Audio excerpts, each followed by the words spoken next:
On the outskirts of Coldwater, a small town hidden deep in the mountains, there stood an old observatory. Once a beacon of scientific discovery, it now loomed like a forgotten relic, its dome cracked and its telescope long silent. The townsfolk whispered tales of strange lights and eerie sounds emanating from the structure at night, but few dared to approach it. For years, the observatory had been abandoned, left to decay.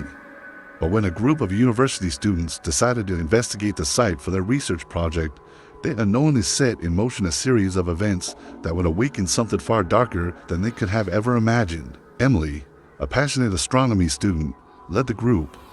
Alongside her were her best friend Mark, a skeptic with a love for all things paranormal; Sarah, an aspiring astrophysicist with a keen eye for detail; and Jake, a photographer with a knack for capturing the unseen. They were eager to explore the observatory, hoping to uncover secrets that had been buried for decades. As they arrived at the site, the air grew colder and an uneasy silence settled over them. The observatory loomed ahead, its dark silhouette standing out against the starry sky. Emily felt a chill run down her spine, but she brushed it off as nerves. They had come too far to turn back now. That first night, the group set up camp inside the observatory. The interior was just as eerie as the exterior. Dust-covered equipment lay scattered across the floor, and the air was thick with the scent of decay. Jake began taking photos, his cameras flashed briefly illuminating the dark corners of the room. As they settled in for the night, Emily decided to explore the observatory's upper levels. She climbed the creaking stairs, her flashlight casting long shadows on the walls. At the top, she found the old telescope, still pointed at the sky. But as she peered through the lens, she saw something that made her heart race. A strange, pulsating light in the distance, far beyond the stars she knew. The next morning, Emily shared her discovery with the group. They were intrigued, but skeptical Mark, in particular, dismissed it as a trick of the light. However, Sarah decided to analyze the telescope's readings, hoping to find a logical explanation for the mysterious light. As Sarah worked, she noticed something strange: an irregular signal coming from deep space, one that shouldn't have been there. It was as if the light Emily had seen was trying to communicate with them. Excitement and fear mingled in the group as they realized that this was no ordinary celestial phenomenon. As the days passed, the group became more obsessed with the signal.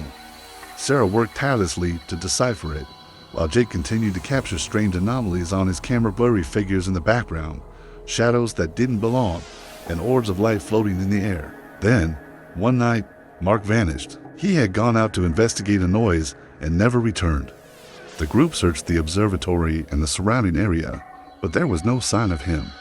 Panic set in as they realized that something within the observatory was watching them, picking them off one by one. Desperate to find Mark, Emily and Jake decided to explore the basement, a place they had avoided until now.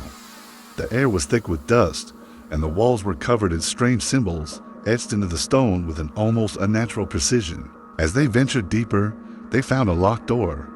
Emily's heart raced as she forced it open, revealing a small room filled with old books and papers. In the center of the room was a strange device, unlike anything they had ever seen. It was connected to a series of cables that led to the telescope above, as if the observatory had once been used to transmit something that should never have been sent. Among the papers, Emily found an old journal, its pages yellowed with age. It belonged to the observatory's last astronomer, Dr. Harold Morrow. As she read, she uncovered a chilling tale. Dr. Morrow had discovered the same light Emily had seen, but his research had led him down a dark path. The journal detailed how Dr. Morrow had become obsessed with the signal, believing it to be a message from an advanced civilization. But as he delved deeper, he realized that the signal was not a call, it was a warning. Something ancient and malevolent had been awakened, and it was using the observatory to cross into their world. Emily and Jake hurried back to Sarah, hoping to stop the signal before it was too late. But when they reached the control room, they found Sarah in a trance, her eyes wide and unseen. The signal had taken hold of her, and she was unknowingly amplifying it, drawing the entity closer. They tried to break her free, but it was too late. The entity had crossed over. The observatory shook as a dark presence filled the room, its form shifting and writhing in the shadows. The air grew thick with dread, and a low, guttural voice echoed through the walls, speaking in a language that no human could understand. The entity revealed itself, a formless mass of darkness that seemed to absorb the light around it. Emily could feel its gaze on her, cold and calculating. It was ancient, older than the stars themselves, and it had been waiting for this moment for eons. The entity spoke directly to Emily, its voice a low rumble that reverberated through her bones. It told her that it had been imprisoned in the void between worlds, banished by a long-forgotten race. But now, thanks to Dr. Morrow's experiments and the group's curiosity, it had found a way back. Realizing that they couldn't fight the entity, Emily and Jake fled the observatory, dragging the still-dazed Sarah with them. The air outside was thick with fog, and the stars above seemed to have dimmed, as if the entity's presence was already warping reality. As they ran, the observatory's dome collapsed, and the ground beneath it cracked open, releasing a dark energy that pulsed and spread like wildfire. The entity was free, and it was hungry, but even as they escaped, Emily knew that this was only the beginning. The entity was bound to the observatory, but it wouldn't stay there forever. It would find a way to spread, to consume everything in its path. Weeks passed, and the group tried to move on with their lives. But the memory of what they had unleashed haunted them. Emily could feel the entity's presence in her dreams, its voice whispering promises of power and knowledge. She knew it was calling her back, trying to lure her to the observatory. One night, unable to resist any longer, Emily returned to Coldwater. The town was eerily quiet, and the observatory stood like a dark sentinel on the hill.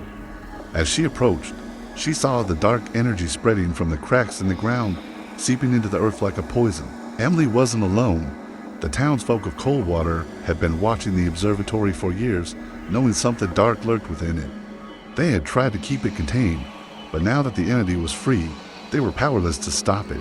An old woman, the town's historian, told Emily the truth. The observatory had been built on an ancient site of power, a place where the veil between worlds was thin. The entity had been sealed there centuries ago, but now that seal was broken. The townsfolk had prepared for this moment, and they had a plan, but they needed Emily's help.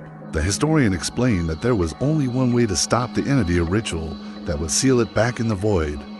But the ritual was dangerous, requiring a sacrifice of great power. Emily was willing to do whatever it took to stop the entity, even if it meant risking her own life. The townsfolk gathered at the observatory, preparing for the ritual. They set up a circle of protection, using ancient symbols and artifacts passed down through generations. As the historian chanted the incantation, the air grew thick with tension, and the ground beneath them trembled. As the ritual began, the entity emerged from the cracks in the earth, its form towering over the observatory. It lashed out with tendrils of darkness, trying to break through the circle of protection. The townsfolk held their ground, but the entity was strong, its power growing with each passing moment. Emily knew that the ritual wouldn't be enough on its own. She had to weaken the entity first, to give the ritual a chance to succeed. She stepped forward, holding the device she had found in the basement, the one Dr. Morrow had used to amplify the signal. She activated the device, sending a shockwave of energy through the air. The entity screamed in rage, its form flickering and twisting as the energy disrupted its connection to this world. The historian warned Emily that the device was unstable, that it could cause a catastrophic collapse of the observatory and everything around it. But Emily didn't care. She knew this was their only chance. As the ritual reached its peak, Emily poured all her energy into the device, pushing it to its limits. The ground shook violently, and the observatory's walls began to crack and crumble. The entity was weakening, its form disintegrating into tendrils of smoke and shadow. But then, the device overloaded. Emily felt a surge of energy as it exploded, sending a shockwave through the observatory. The circle of protection shattered, and the ritual was disrupted. The ground beneath the observatory gave way, and the entire structure began to collapse into the void below. The townsfolk scrambled to escape, but Emily was trapped in the debris. She could feel the entity's rage as it lashed out, trying to take her with it into the void. But then, something miraculous happened.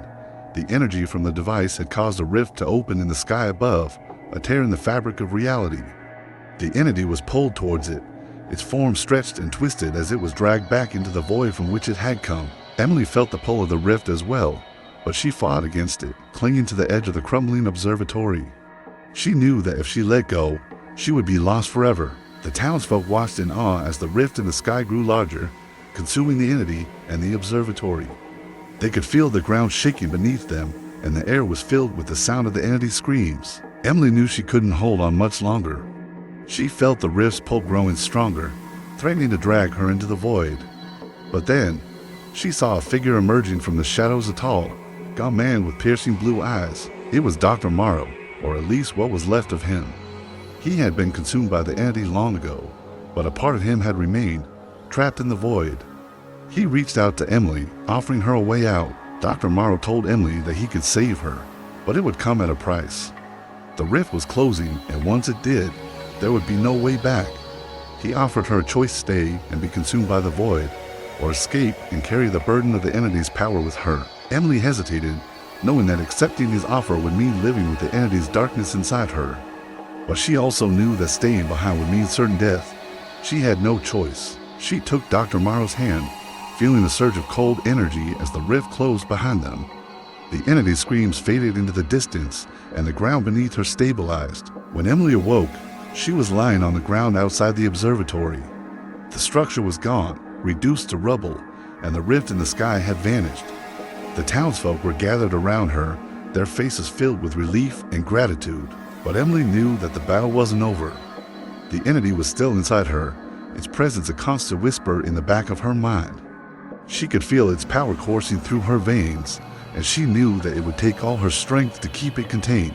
The townsfolk offered her a place in Coldwater, a home where she could be watched over and protected. But Emily refused.